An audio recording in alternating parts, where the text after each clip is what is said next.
Yes, hello. To have a business that runs itself when you're not there, and therefore you can have breaks, you can go on holiday, you can have weekends off, etc., you need to have all these elements in place. Now, what commonly happens is people set up businesses to do what they're good at, which is called operations, and then they spend most of the time working in the business rather than on the business. And therefore, the business won't operate if they're not there, and they don't really get the spare time to have a life outside of the business. So in order to avoid that, what you need is to be able to have a business that you can work on rather than in. And this is how you do it. The first starting point is you have to set time aside to actually work on your business rather than be actively employed all the time working in it. And then you need to set personal goals, which then will determine what your strategies are for your business, because the business should be supporting your lifestyle rather than you working for your business. So you need to take time out to set these goals, and then that determines the strategy for your business. And then you need a vision as to where you want your business to go, who your ideal customer is, how you're going to solve the major issue or problem or concern that they've got better than anyone else, which is what's called your unique perceived benefit or unique selling point. Now, a word about goals. So goals, there's various ways of looking at how goals should be. The first thing is they should be written. Now, RUMBA stands for result orientated, understandable, beyond what you would normally have expected, measurable, and A stands for achievable. Now, what we mean by achievable isn't necessarily objectively, is it achievable or not, but you have to believe that you can achieve the goals that you set, because otherwise you won't be committed to pursuing them.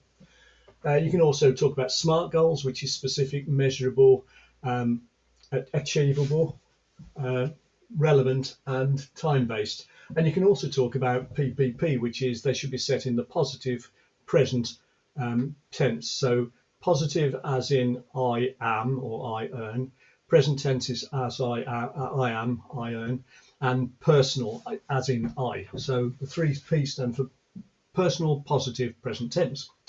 Now, once you've got your goals in place, the other one of the holy trinity, if you like, the three most crucial ones is you need time set aside, you need goals and strategies in place, and then you need to have systems in place, because it's the systems that determine whether the business will run when you're not there.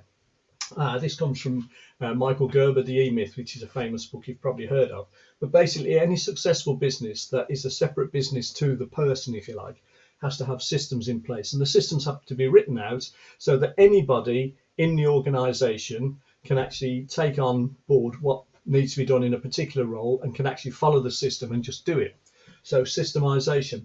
Now, once you've got those three things in place, you then need to understand your key numbers. And that's really interesting, because if you understand your financial key numbers, but also your sales and marketing key numbers, the interesting thing is, if you were to take time to just work on your business every day or every week, not necessarily for huge lengths of time, but set that time aside, then if you could make a 1% improvement in one of those key areas a week, just 1% a week, then you would end up with more than 10% in 5 key areas, because 1% a week adds up to more than, or accumulates to more than 50%.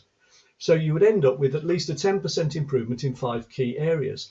And the 10% improvement in 5 key areas is more than enough. In the vast majority of cases, it's more than enough to more than double your bottom line profit.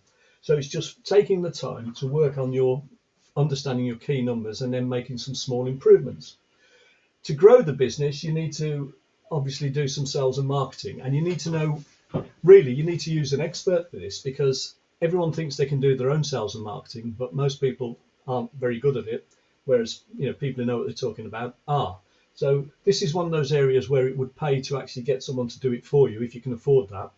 And similarly, dealing with people, so that could be anything from employing people, building teams with different ability levels in different skill areas, different personality types, DISC and Myers-Briggs and all that sort of thing. So a combination of different people makes a well-balanced team.